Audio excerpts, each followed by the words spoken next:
Tell me if you've ever heard something like this. There's a guy, John Doe, and someone goes up to John Doe and talks to him a little bit and says, "Oh, so where are you from, John?" And John has like a freak out and says, "What business is yours? I mean, why are you asking me this question? Ah!" Yeah, he has a disproportionate response to a perfectly innocuous question. But what happens if the question is a little bit more pointed? What happens if, the guy is asked, "Are you gay?" And like maybe it's sort of like mocking, maybe it's trying to get a rise out of him, and the guy explodes.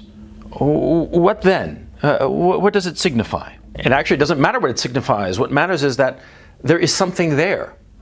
If a guy explodes and says, "Why are you asking me these questions?" If you ask him something as innocuous as, "Where do you come from?" Or if he explodes when you ask him, "Are you gay?" Right? Maybe you're trying to mock him and he explodes and he doesn't answer the question, right? But his emotional outburst is answer enough. And that, of course, is the point.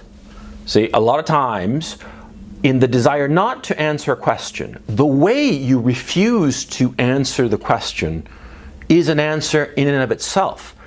And that's why when somebody asks you a question that you don't want to answer, right, for whatever reason, you have to have a strategy to give a non-answer. To give an answer that is not an explosion, to give an answer that is not, "I don't have to answer that question," to give an answer that sort of like erases or makes the question vanish into thin air, makes it go poof.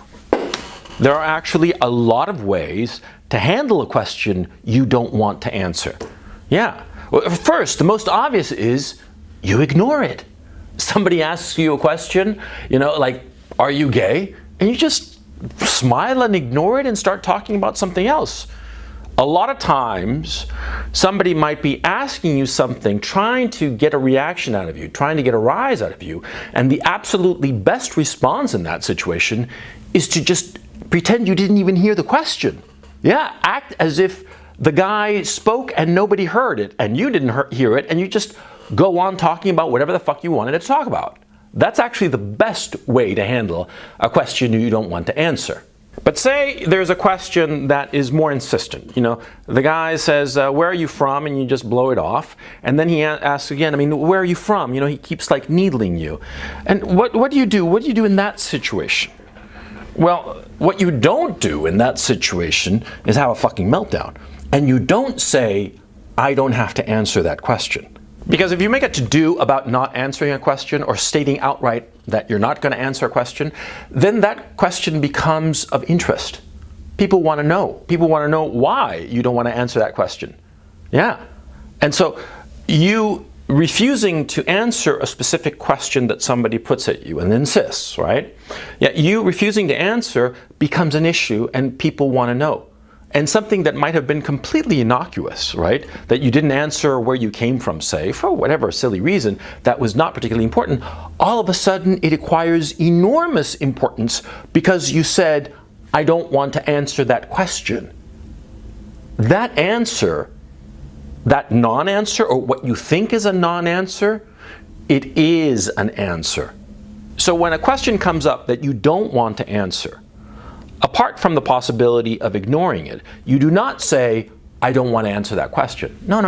What you do is you redirect the conversation. You redirect it with a question of your own or a witticism. Say, for the sake of argument in this video, that you don't want to answer the question, "Where do you come from?" right? So one way to answer that question would be to be witty and say, "Oh, I come from a shithole that's so awful that I'm trying to forget it."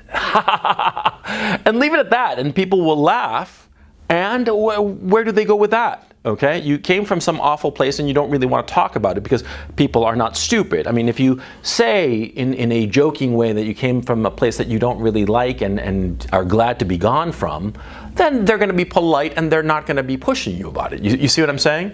So if you throw out a witticism, yeah, then all of a sudden, it makes everybody get on your side, and the person questioning you doesn't have any place to go. Because if they repeat the question after the laughter dies down, "Oh, so where do you come from?" everybody's going to be like, "What a dick, leave him alone." Yeah? The people around you are going to be on your side. You see? Now, apart from witticism, there is, of course, redirection by way of a question of your own.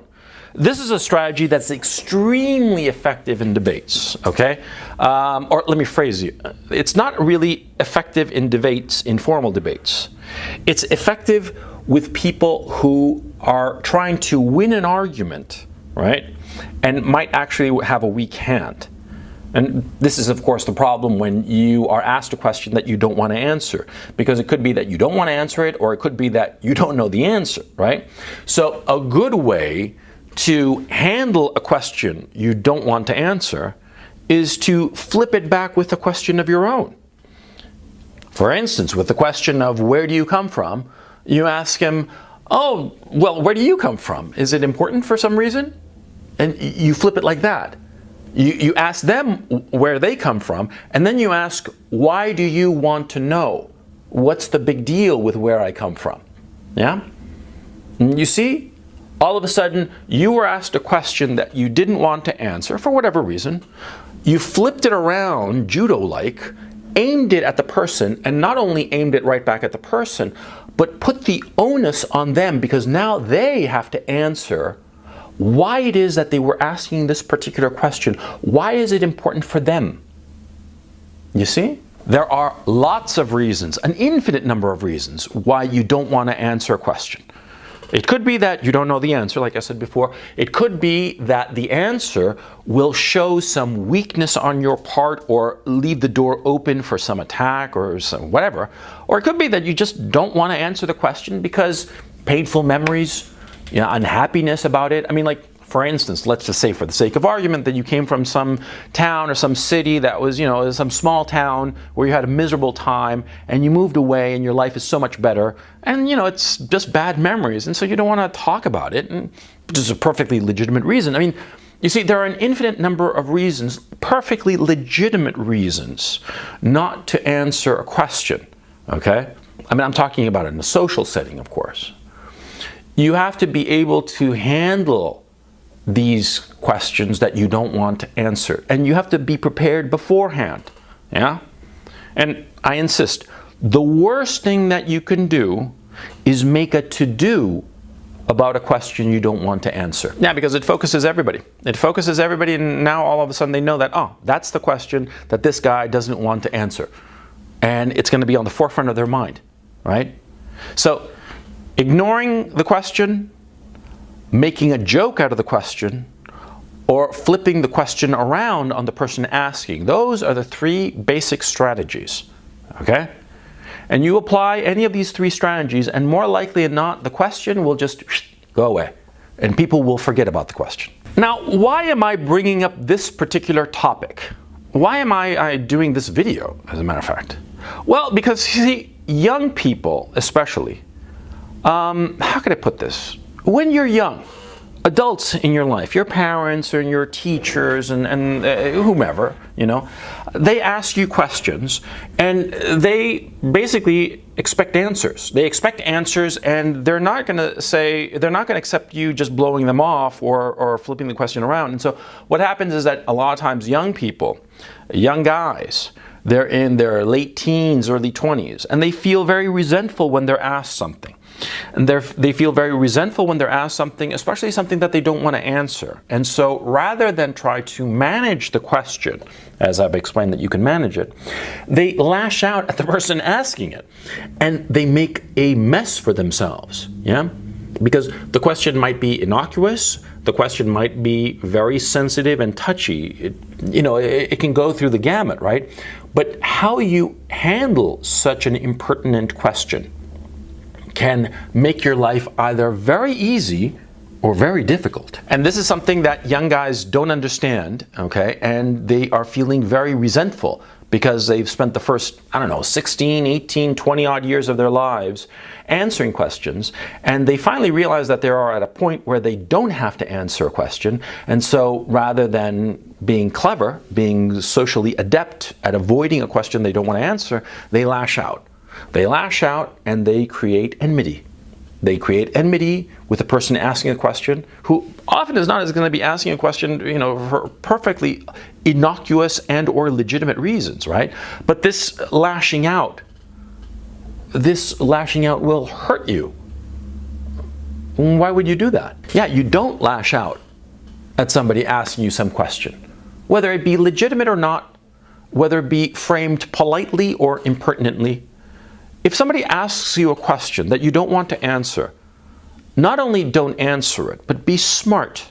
Handle the social situation in a way where you get something out of it. Or let me phrase that. Handle it in such a way where you are not socially injured. Yeah?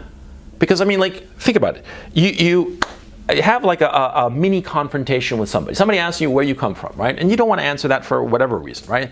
And so you say to them, you know, what business is of yours? You know, it's my problem where I come from. You know, leave me alone, don't ask me questions, and fuck off, right? So all of a sudden you've created like a scene with the guy who asked you this question. Maybe the guy knew that he was being a dick by asking it. Maybe he had no idea. And you know, assume generosity here, that most of the time people ask questions just because they're curious, just because they want to know. They don't have any ulterior motive, right? But you, rather than handling the question, you lashed out at the guy. And the guy, what's he going to think? He's going to think either you're an asshole, if he was just asking a question just to pass the time, right? Or he's going to think that you have serious issues. Or if he was trying to get a rise out of you, he's going to smile because he got a rise out of you. And he's going to know that asking where you come from is a surefire way to get a rise out of you in the future. Yeah. And what do you think he's going to do? Do you think he's going to ignore it? No! He's going to fucking, needle you with this question. You automatically gave him a fucking weapon against you. Yeah, that's what you did. Young guys do this all the time. How do I know that young guys do this all the time? Because I did it all the time when I was young. A lot of times when people would ask me something that I didn't feel like answering, or was a touchy subject, a sensitive topic, right? I'd lash out. Sometimes I'd lash out just because I was pissed off about other shit in my life, and I didn't know how to handle the frustration and anger I had on this other shit. And so I'd lash out at somebody, and say, well, what business is of yours? Fuck off, leave me alone. I don't have to answer your fucking questions, right? Which is just immature, it's juvenile, it's stupid.